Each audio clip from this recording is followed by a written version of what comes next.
Okay, Reddit, grab some popcorn and maybe a stiff drink, because this is going to be a long, messy ride.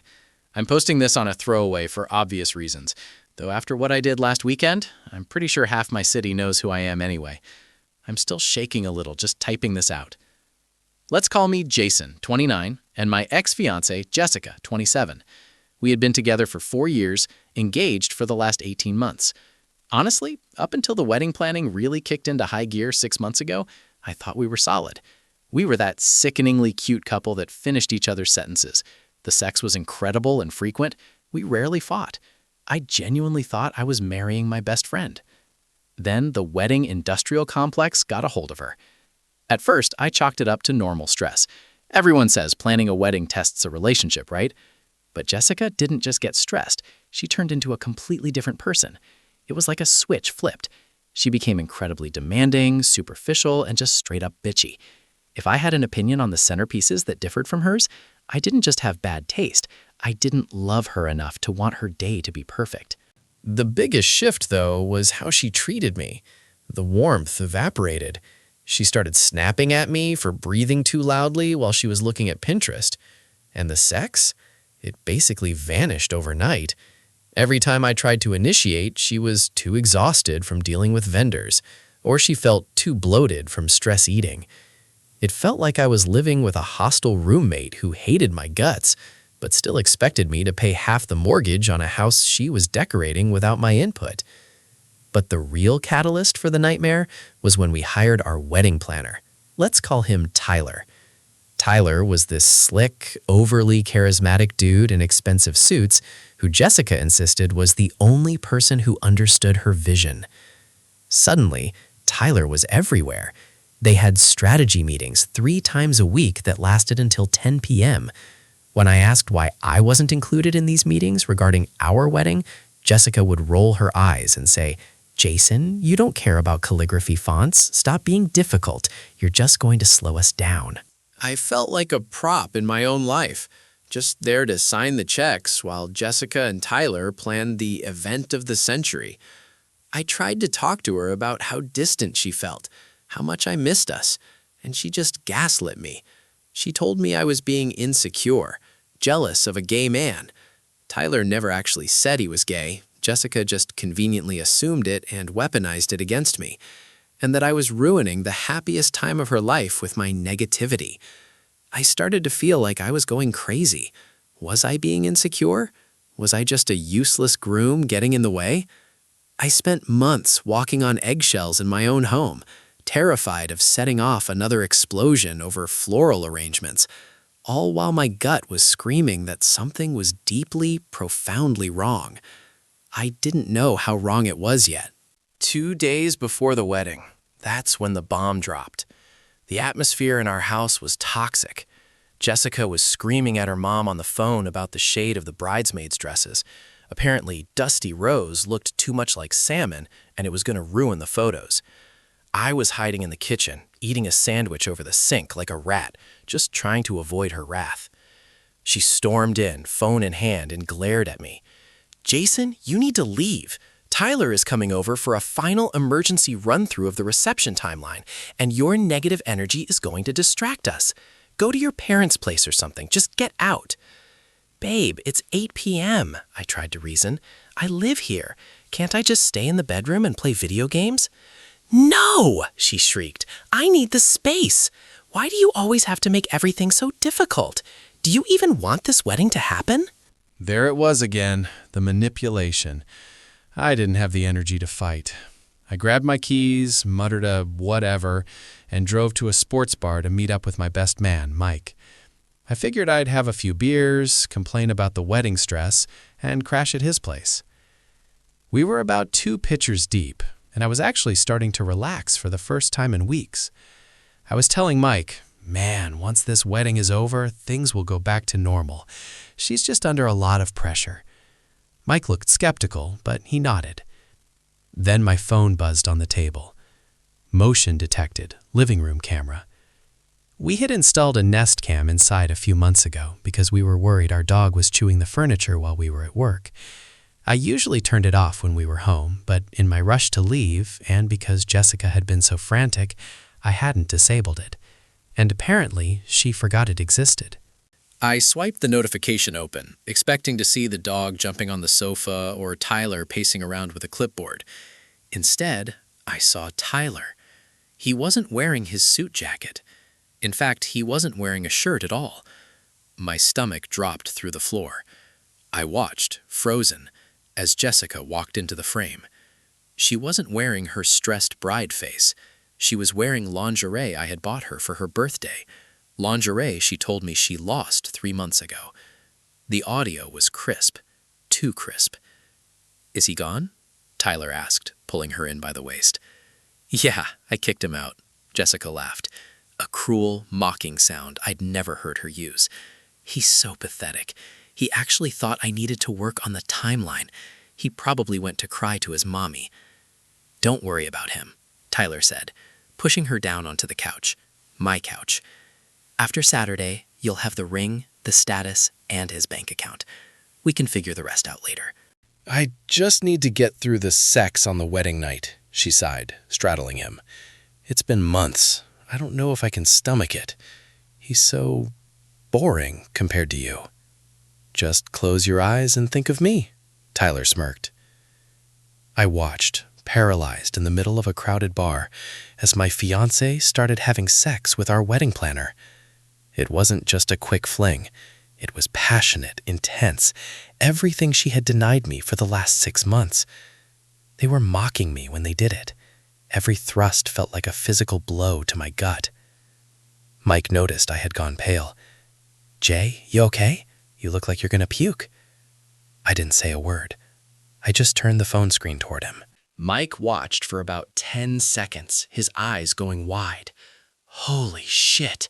Jason, tell me that's not—" "It is," I whispered. My hands were shaking so hard I almost dropped the phone. "We need to go there, right now. I'm gonna kill him," Mike growled, standing up. "No," I said, a sudden cold clarity washing over the nausea. I hit the save clip button on the app. Then I emailed the file to myself. Then I texted it to Mike. Then I saved it to my cloud drive. "Sit down, Mike." "Sit down? Dude, she's screwing him on your couch." "I know," I said, staring at the frozen thumbnail of my fiancé cheating on me. The sadness was there, crushing and heavy, but it was quickly being overtaken by a pure, white-hot rage. If I go there now, I'll end up in jail, and the wedding will just be called off quietly. She'll spin it. She'll tell everyone I was abusive, or I cheated, or I got cold feet. I looked at Mike. I want to destroy her. I want everyone to see exactly who she is. That's when the plan formed. I didn't go home that night. I texted Jessica that I had too many drinks with Mike and didn't want to drive, so I was crashing on his couch. She didn't even pretend to care. Her reply was just, "Fine, just don't look puffy for the rehearsal dinner tomorrow, and bring the checkbook." That night at Mike's, we didn't sleep. We went to work. We downloaded the footage. It was hours long, but we found the highlight reel, the part where her face was clearly visible, the audio of her mocking me was distinct, and the act of sex was undeniable. Mike, who does video editing for a living, karma is real, folks, helped me splice it. Here's how the reception was structured. Right before the first dance, there was supposed to be a love story montage. Baby photos of me, baby photos of her, photos of us dating leading up to the engagement. It was set to play on a massive projector screen behind the head table. We took the original file, which I had access to because I was the one who scanned all the damn photos, and we kept the first 2 minutes exactly the same. Cute baby Jason in the bath, cute baby Jessica with a bow, us at the beach. Then, right at the crescendo of the Ed Sheeran song she picked, we cut the music. Hard cut to static. Then, the Nest Cam footage. We even added subtitles for the audio where she calls me pathetic, just to make sure the back row didn't miss a beat. The next morning, the day before the wedding, I had to put on the performance of a lifetime. I walked into the venue for the rehearsal, my heart hammering against my ribs like a trapped bird. Jessica was there, barking orders at the florist. "I said cascading lilies, not drooping lilies. Do I have to do everything myself?" Then I saw him, Tyler. He was standing there with his clipboard, looking fresh and professional, smiling at my fiancé. The man who was balls deep in my wife-to-be on my own sofa less than 24 hours ago. "Hey, Jason," Tyler beamed, walking over to shake my hand. "Big day coming up. You excited?" I looked at his hand. I knew exactly where that hand had been. I wanted to snap his fingers off one by one. Instead, I forced a smile that felt like it was going to crack my face open. "Can't wait, Tyler. You've really gone above and beyond for us." "Just doing my job," he winked. I walked over to Jessica and kissed her on the cheek. I felt physically ill, like my skin was crawling. She flinched away. "Careful, my makeup." "Sorry, honey," I said, my voice steady. "I just wanted to help. Since I was useless before, I thought I'd handle the tech stuff today. I'll give the USB drive for the slideshow to the DJ, so you and Tyler don't have to worry about it." She narrowed her eyes at me, suspicious of my sudden helpfulness. "You checked the file? The resolution is high? You didn't mess up the order?" "It's perfect," I lied. "I watched it 3 times. It's going to make everyone cry." "Fine," she huffed, turning her back on me. "Just don't lose it. God, Tyler, where are the linens?"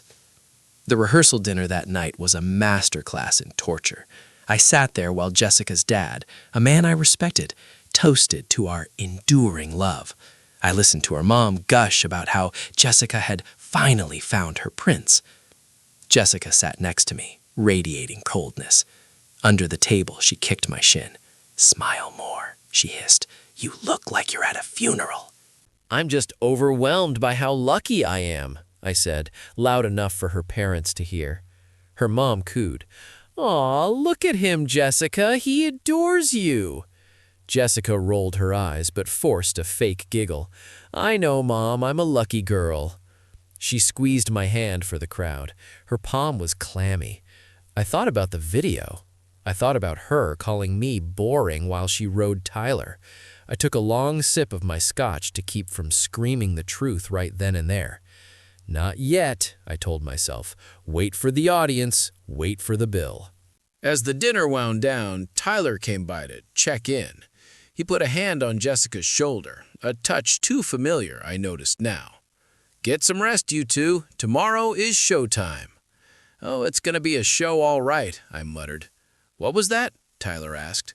"I said I hope it goes all right," I corrected, looking him dead in the eyes. He held my gaze for a second, a flicker of confusion crossing his face, but then he dismissed it. He was too arrogant to think he'd been caught. He thought I was just the dumb wallet hubby. I went back to the hotel room where the groomsmen were staying.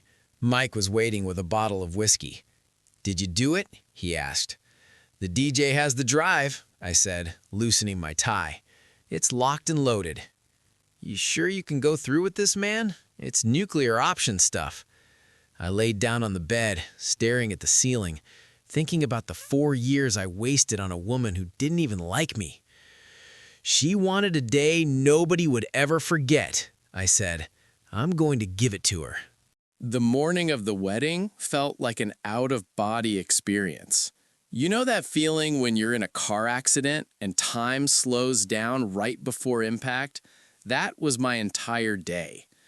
I put on my tuxedo. It cost $800. I looked in the mirror and didn't recognize the guy staring back.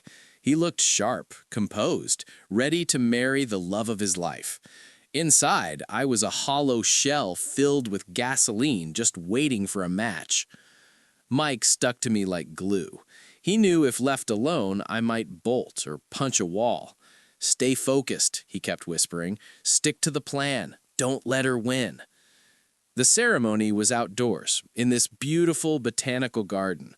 Birds chirping, sun shining. Nature really wasn't reading the room. As I stood at the altar waiting, I saw Tyler.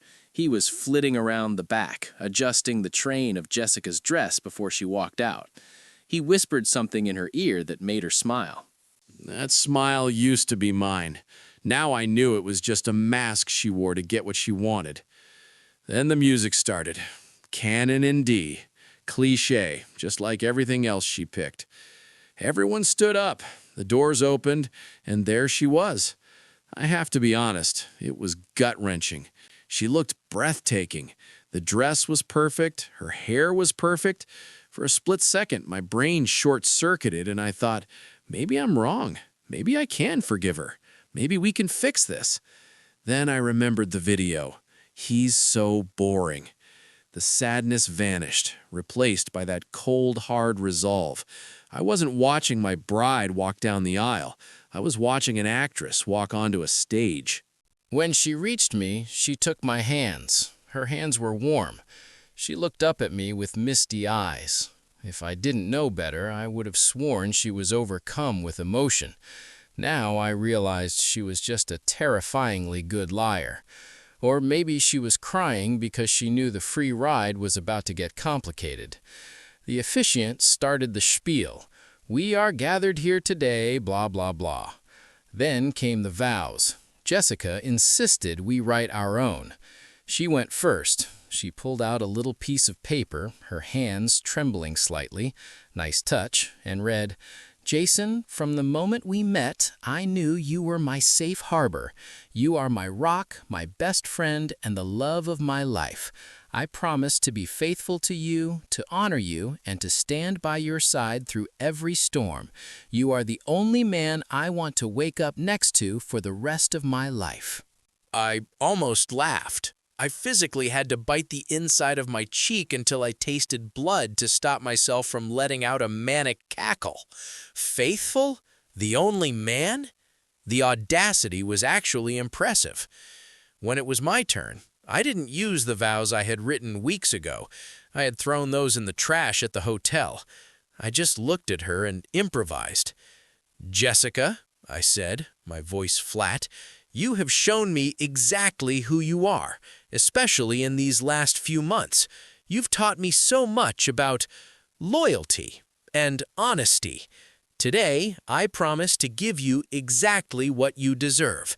I promise to make this day as memorable as you've always dreamed. People wiped away tears. They thought it was profound. Jessica looked a little confused by the brevity, but she smiled anyway. I do, she said. I do, I lied. The officiant pronounced us husband and wife. You may kiss the bride. I leaned in. I didn't close my eyes. I kissed her, and it felt like kissing a stranger. I pulled away quickly before she could deepen it. We walked back up the aisle to applause. Tyler was at the end of the row, clapping harder than anyone. As we passed him, he gave me a thumbs up. We spent the next hour taking photos. It was agony. Tyler was directing the photographer. Jason, look more in love, Tyler shouted. Grab her waist, pull her in. Passion, guys, passion. I had to hold her, smell her perfume, feel the body that she had given to him just 2 nights ago. I was dissociating hard. I was a robot. Smile, click, turn, click, kiss, click. Finally, the torture ended. We got into the limo to head to the reception hall. You were a little stiff during the ceremony, Jessica critiqued immediately as the door closed, checking her makeup in a compact mirror. And your vows were weird. What I deserve? What does that mean? I looked out the window, watching the city pass by. You'll understand later, babe. It's a surprise. I hate surprises, she snapped. Trust me, I said, turning to look at her with dead eyes. This one is a real showstopper. We pulled up to the banquet hall. It was go time. The guests were already inside, drinking my booze and eating the hors d'oeuvres I paid for. The projector screen was set up behind the head table, looming like a guillotine. I texted the DJ one word, ready. The reception was in full swing. We were at the head table, elevated on a stage so everyone could gaze upon the happy couple. Jessica was drinking champagne like it was water, basking in the attention. Every 5 minutes, she'd lean over to me and whisper things like, "My cousin looks jealous. Did you see her dress? Tacky." Or, "Make sure you thank my dad specifically for the wine. It was expensive." She was so confident, so secure in her victory. She thought she had locked it down. Tylen was hovering near the DJ booth, acting like the conductor of an orchestra. He gave me a little wave. I stared back, dead-eyed. Dinner was served. I couldn't eat. I just pushed a piece of chicken around my plate while Jessica's dad gave a 20-minute speech about how he wasn't losing a daughter but gaining a son. I looked at him, a decent guy who had just paid $40,000 for this party, and I actually felt a pang of guilt. But then I looked at Jessica, who was texting under the table, probably Tyler, and the guilt evaporated. Finally, the moment arrived. The DJ, a guy named Mark, whom I had tipped an extra $200 to ensure no technical difficulties would stop the video, tapped his microphone. "Ladies and gentlemen, can I have your attention, please?" Mark's voice boomed. "Before we open the dance floor, the groom has prepared a special surprise, a look back at the beautiful journey that brought Jason and Jessica here today. Please turn your attention to the main screen." The lights dimmed. The room went quiet. Jessica grabbed my hand, squeezing it tight. "You made a video?" she whispered, actually sounding touched. "That's actually sweet, Jason." "Just watch," I said. The huge projector screen behind us lit up. The music started. Ed Sheeran. Perfect. Classic. First came the baby photos. A collective "Aw" swept through the room. Baby Jessica in a tub. Aw. Baby Jason with a missing tooth. Laughter.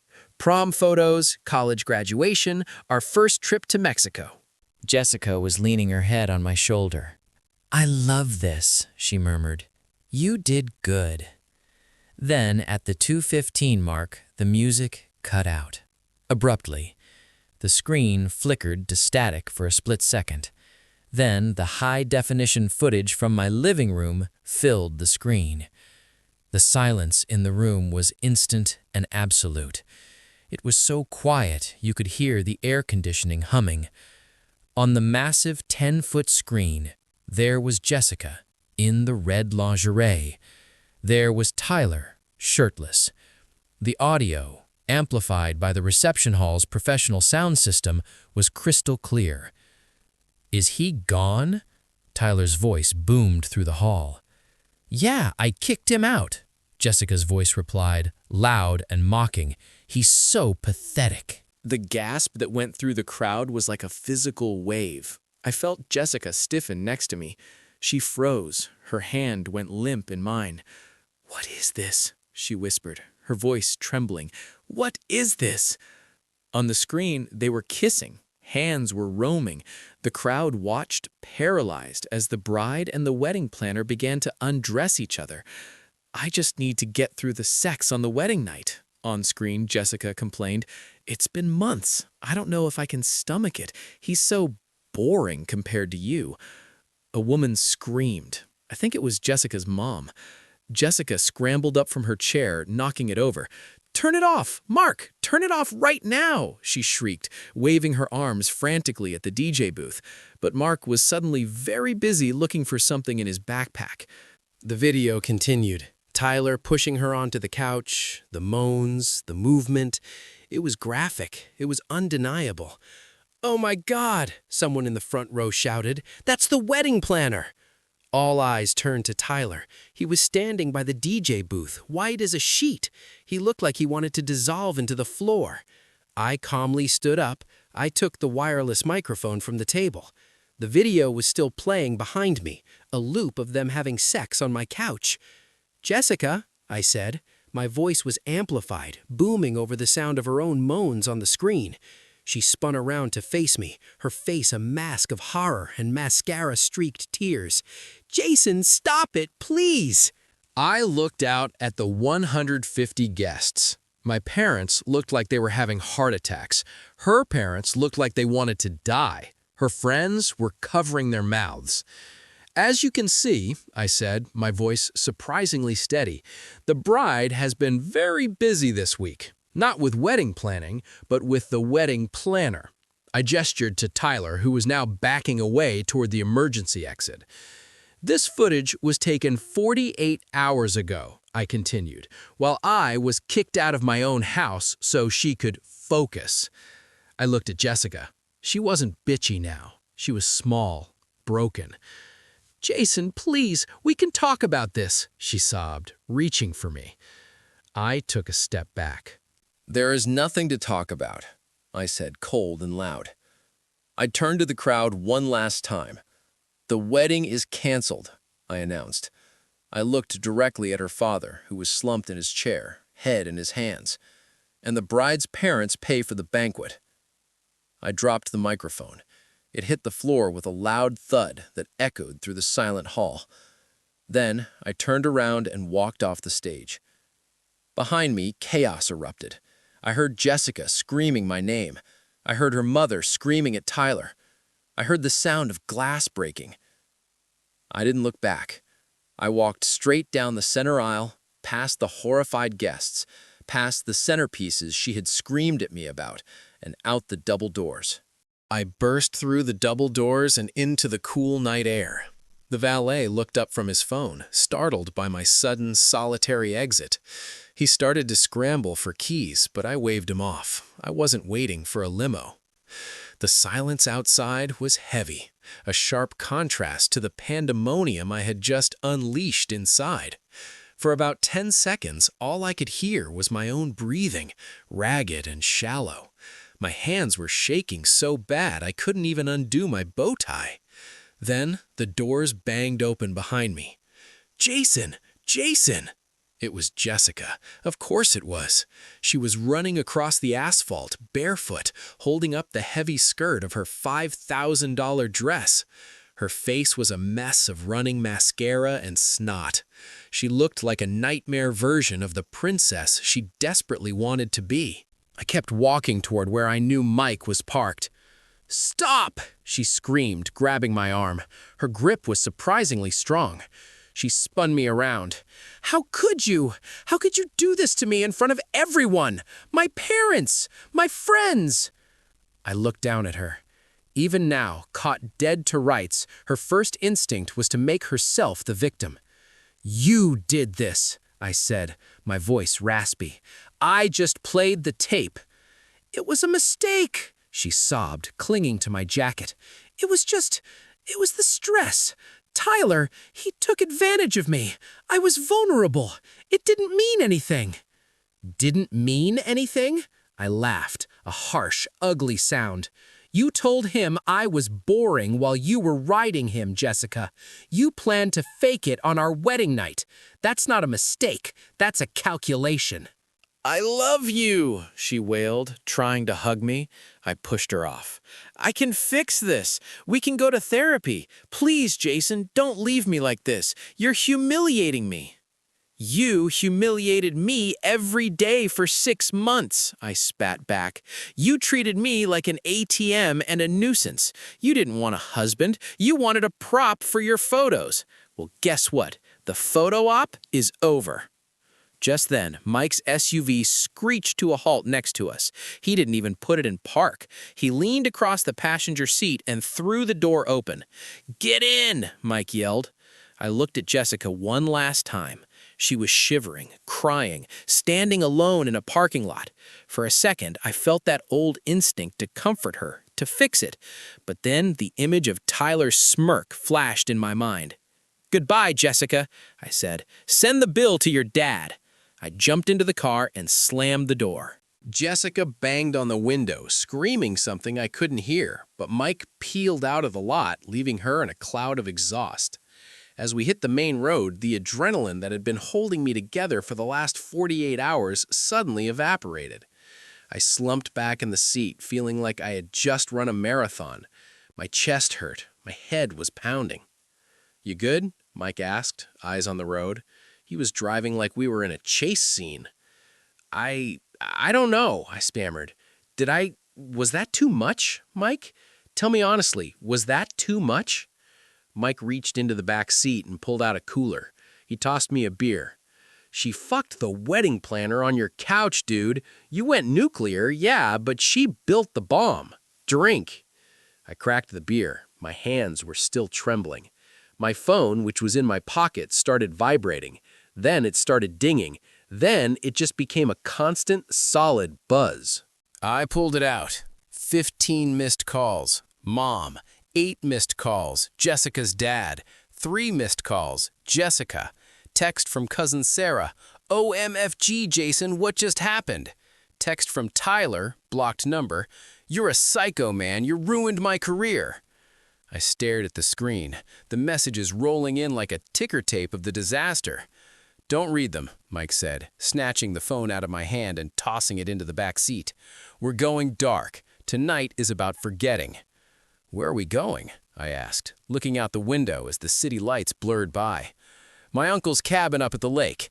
No signal, no people, just whiskey and fishing rods. You need to disappear for a few days until the radioactive fallout settles." I nodded, leaning my head against the cool glass. I closed my eyes. I expected to feel sad. I expected to be crying. But as we put miles between me and the venue, between me and Jessica, a strange sensation washed over me. It wasn't happiness, exactly. It was lighter than that. It was freedom. I had blown up my life, burned it to the ground in spectacular fashion. I was single. I was probably going to be the talk of the town for the next decade, and I was definitely out a lot of money. But I didn't have to worry about the centerpieces anymore. I didn't have to walk on eggshells. I didn't have to marry a woman who despised me. "Mike?" "Yeah, buddy?" "Play some music. Anything but Ed Sheeran." Mike laughed and cranked up some AC/DC. We stayed at the cabin for 3 days. We drank cheap beer, fished without bait just to sit in silence, and chopped enough wood to last the winter. I needed the physical exhaustion to quiet my brain. On the 4th morning, the silence stopped being comforting and started feeling oppressive. I sat on the porch, staring at the lake, and realized I couldn't hide forever. "I'm turning it on," I told Mike, pulling my phone out of the glove box where we'd jailed it. "Godspeed," Mike muttered, sipping his coffee. As soon as the screen lit up, the phone nearly vibrated out of my hand. It took 5 minutes just to stop buzzing. 472 unread messages, 118 missed calls. Instagram, Facebook, and even freaking LinkedIn notifications were maxed out. But the first thing I saw was a text from my cousin Sarah. "Dude, you are trending on TikTok. #RevengeGroom is literally a thing." My stomach dropped. I opened the app, and there it was. Someone at the wedding. I still don't know who, but I have my suspicions it was one of Jessica's frenemy bridesmaids, had filmed the entire speech on their phone. The video started right when the moaning began on the projector and ended with me dropping the mic. It had 4.2 million views. The comments were a dumpster fire. "Legend. This is brutal. I feel bad for the parents. She belongs to the streets. He went too far. Private matters should stay private." Seeing strangers dissect the worst moment of my life made me nauseous. I wasn't a hero. I was a guy whose heart had been ripped out, and now the wound was being poked by millions of teenagers on the internet. I scrolled past the noise to find the messages that actually mattered. "Mom, Jason, please call us. We love you. Dad is proud of you, but we are worried. Come home." Jessica's dad, "I paid the venue, full amount. I am handling the cancellation fees for the vendors. Please, Jason, I am begging you. Do not release the full tape to the internet. She is my daughter. She is ruined enough." Reading that text from her dad broke me a little. He was a good man. He didn't deserve this. I texted him back immediately. "I won't release anything else. I'm sorry it had to be this way, Robert. Thank you for handling the bill." Then I saw the texts from Jessica. Dozens of them. They went from angry to bargaining to desperate. Tyler blocked me. He said I was too much drama, and he has a reputation to uphold. Can you believe him? After everything? "I'm staying at a motel. My parents won't look at me. I miss you. I know I messed up. Please, Jay. We were best friends." That last one hit me like a physical blow. We were best friends. I put the phone down on the wooden railing and just wept. I hadn't cried during the discovery. I hadn't cried during the planning. I hadn't cried during the execution. I had been running on pure, hateful adrenaline. But now, reading that she was alone in a motel, rejected by the scumbag she cheated on me with, and rejected by her family, the tragedy of it all finally landed. I didn't cry because I wanted her back. I cried because the girl I thought I was marrying was dead. She never really existed. I mourned the wasted years. I mourned the house we were supposed to fill with kids. I mourned the loss of my best friend, even though she had turned into a monster. Mike came out and sat next to me. He didn't say a word. He just put a hand on my shoulder and let me sob until I was dry. It feels empty, doesn't it? Mike asked quietly. Revenge. Yeah, I croaked. Everyone online thinks it's this glorious victory, but I just feel hollow. It's like nuking a city to kill a spider, Mike said. You got the spider, but now you have to live in the fallout. I wiped my face with my sleeve. I need to go home. I need to sell the house. I need to, start over. One step at a time, Mike said. First step, delete TikTok. I laughed, a weak, watery sound, but it was real. Okay, I said, standing up. Let's go back. The drive back was quiet, but it wasn't the frantic, escaping silence of 3 days ago. It was the heavy, somber silence of returning from a funeral. I was single. I was 29, and I was the main character in a viral video about heartbreak. But as we crossed the city limits, I realized one thing. I was free. The knot of anxiety that had been in my chest for 6 months, the feeling that I wasn't good enough, that I was walking on eggshells, was gone. I had burned the bridge, but at least I wasn't standing on it while it collapsed anymore. So it's been half a year since I went nuclear at my own wedding. I figured I owed you guys a final update since my life briefly became internet entertainment. The dust has finally settled, and here is where the pieces landed. The house and the stuff. I sold the house. I couldn't stay there. Every time I walked into the living room, I saw the ghost of the projection screen. I took a hit on the mortgage because I wanted a quick sale, but it was worth it to get out. As for the couch, I hauled it to the curb with a free sign. I hope whoever took it has better luck with it than I did. Jessica. She tried to contact me for about a month. Texts, emails, even a handwritten letter she left in my mailbox. The letter was 5 pages long. 4.5 pages were about how hard her life is now, how her friends abandoned her, and how embarrassing the video was. Half a page was a sort of apology that still managed to blame Tyler for seducing her. I never replied. I blocked her on everything. From what I hear through the grapevine, my mom still talks to her mom occasionally. Jessica moved to Chicago to start over. She's working as an administrative assistant because her reputation in our city's social circle is toast. She's single. Turns out, Tyler wasn't interested in a relationship once the thrill of sneaking around was gone and the rich husband safety net disappeared. Tyler, speaking of the event planner of the century, he got what was coming to him. The wedding industry is small and word travels fast. When the video leaked, his reviews tanked. Vendors refused to work with him because they didn't want the drama.